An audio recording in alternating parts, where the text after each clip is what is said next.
I'm David Lombardo, and this is WCNY's The Capitol Press Room. In order to address the proliferation of the family of toxic so-called forever chemicals known as PFAS, Democratic state lawmakers in Albany have been proposing and moving a number of restrictive manufacturing bills, including legislation approved in February by the state Senate that would phase out the sale of cookware using PFAS chemicals for its non-stick effect.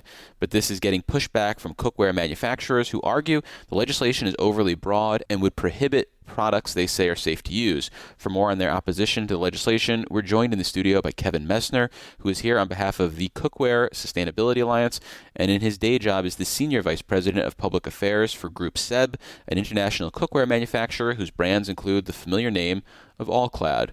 So in recent years, New Yorkers have heard a lot about the PFAS family of chemicals and the health risks of exposure, but your company and other cookware manufacturers argue that this bill is too broad with its restrictions because of the specific PFAS chemicals actually used in nonstick cookware. Can you explain the distinction in your eyes and why you think this bill is a mistake as a result? Yes, so the PFAS definition is a broad definition. It's a man-made definition that essentially or effectively is almost anything with a fluorine-carbon bond. And that doesn't distinguish the different chemical properties of the molecule. That's the essence of what's going on here. So there's about 14,000 PFAS within the definition. Some can be called acidic PFAS. There are a small handful of that 14,000 which are problematic. They dissolve in water. They can cause problems in the human body. Their physiochemical properties are much different than the PTFE or fluoropolymers. Completely different. A chemist recognizes that. The laws of chemistry recognize that.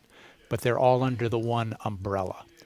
So what happens is there's a conflation of the properties of one PFAS over to the other subclass of PFAS fluoropolymers, which the engineer in me it's very illogical. It's not chemically factual, but that's politically is happening. And for listeners who may have caught that reference to PTFE, that is also known by a probably more common brand name, I believe. Correct. There's a brand name that's called Teflon, and that PTFE has been approved by the FDA and around the world since the 1960s. It's been approved since John F. Kennedy, not RFK Jr., but John F. Kennedy, and has been reconfirmed over the last 60 years, even up until the Biden administration, that is completely and entirely safe and inert and proper for food contact. Have there been changes, though, over the years with how, and I'm going to stick with the brand name, Teflon has been made that might make it safer now than historically in the past, say, pre-2014? So this is another area of a lot of misinformation. Okay. And it has some factual information that's weaved into it, but then it's a good question. Cookware has always had PTFE. PTFE's chemical properties have never changed. It is the same molecule, the same structure, the same chemistry. How PTFE was made by the chemical producers, which is they did use the acidic PFAS when they were making PTFE. It has now been phased out for 12 or 13 years. But that has never, the acidic PFAS were never on cookware. It was part of the manufacturing process of PTFE, which was pulled out and then gone through a reformulation and then on the cookware.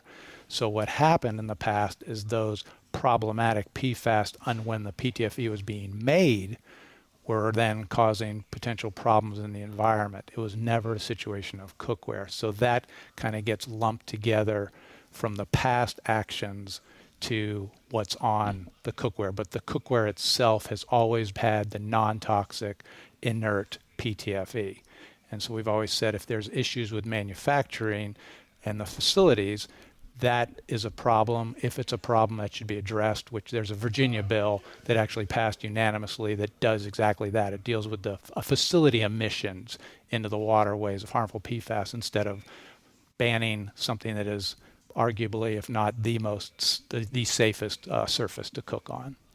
You say safest, but what if it's not used correctly? What if someone is trying to whisk an egg and they've got a metal fork that they're using instead of some sort of silicone apparatus? Or what if they decide, I'm going to throw this in a 500-degree oven without anything in it? I mean, are those misuses of a nonstick pan something that could potentially cause health risks? So no. The short answer is no.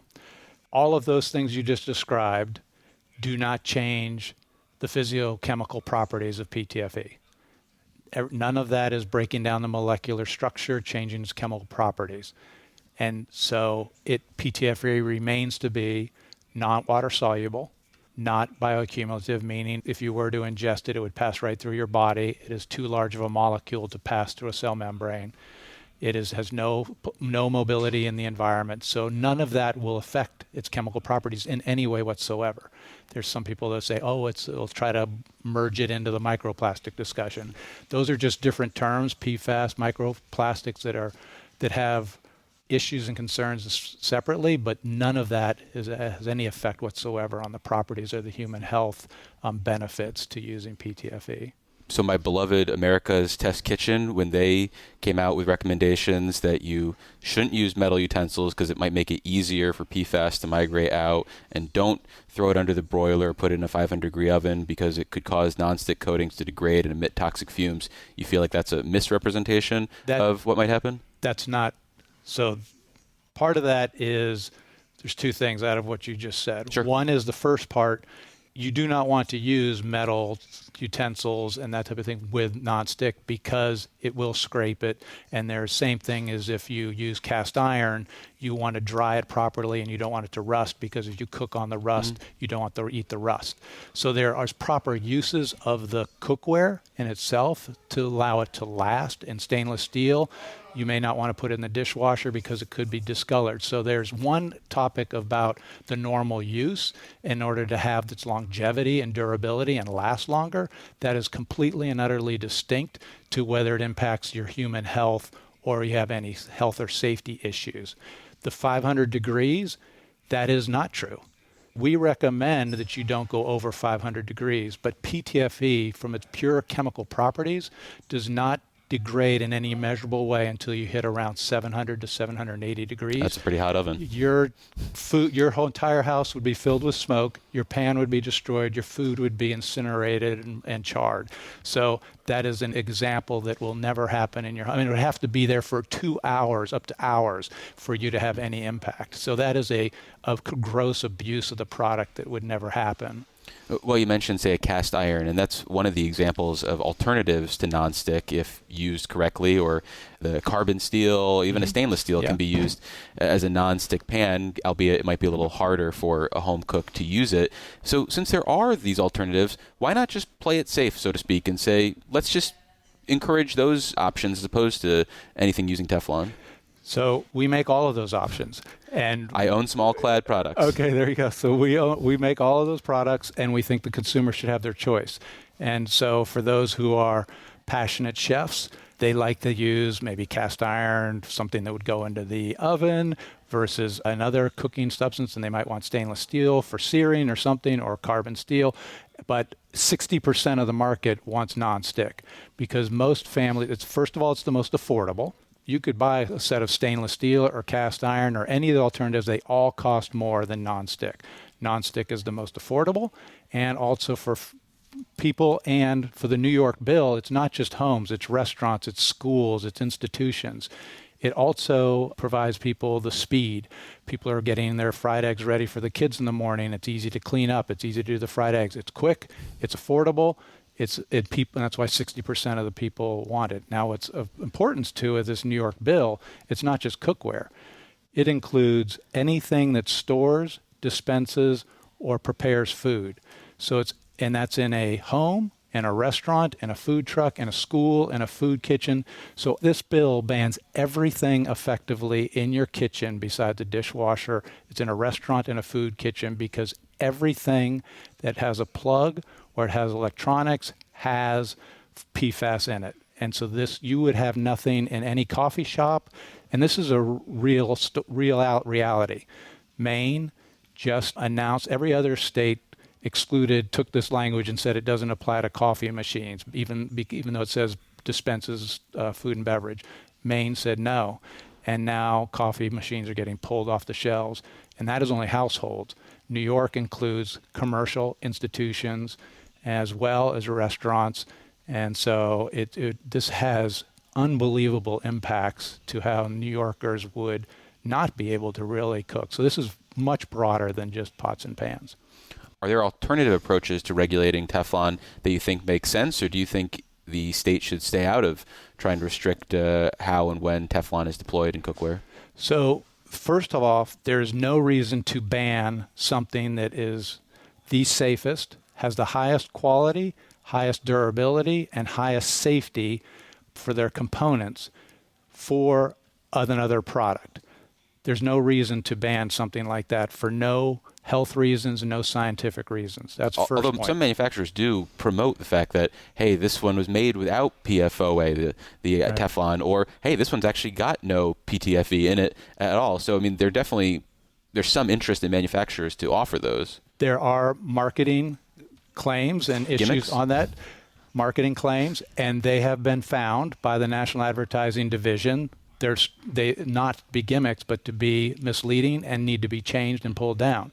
So this is an unbiased advertising watchdog who have found those marketing claims to need to be changed and are not proper. So that's what we're dealing with. But so it's kind of with the politics, and some of the marketing people fall into this. But another thing I want to mention is, you mentioned cast iron. Cast iron's a great option, but not everybody can lift cast iron. If you think of some of the elderly and others, they can't lift that. There's others, stainless steel, people can't afford that. So what we're saying is, let's just be sensitive. I hear a lot about, people can just buy stainless steel and cast iron. Well, they might not be able to afford it, and they might not be able to lift it, or there might be other issues that they're not aware of. Let's let people choose what all of these products are potentially available to them. And there's no reason to ban the safest. And I say the safest surface because, like I said with cast iron, you have to be careful about rust. You don't want to eat rust. PTFE doesn't rust. It's not inert. That's why they put it on pacemakers. Pacemakers are coated with PTFE. They have, this is the thing, but there's plumber's tape. I'm showing you, but nobody can see it, but plumber's tape. It's on every water line in every house and everything on every water line. It's called PTFE tape. Do you have some errands to do after this interview? I do. It's the errand is to talk to you. It's PTFE tape. It's on every water line in every Home Depot and every hardware shrine in every home. It is that inert and that improper and that proper to use. And yet it's been caught up into this politics of PFAS, and where they use it's this logical fallacy that they use. They say acidic PFAS is a PFAS. Acidic PFAS causes cancer. PTFE is a PFAS. Therefore, PTFE causes cancer.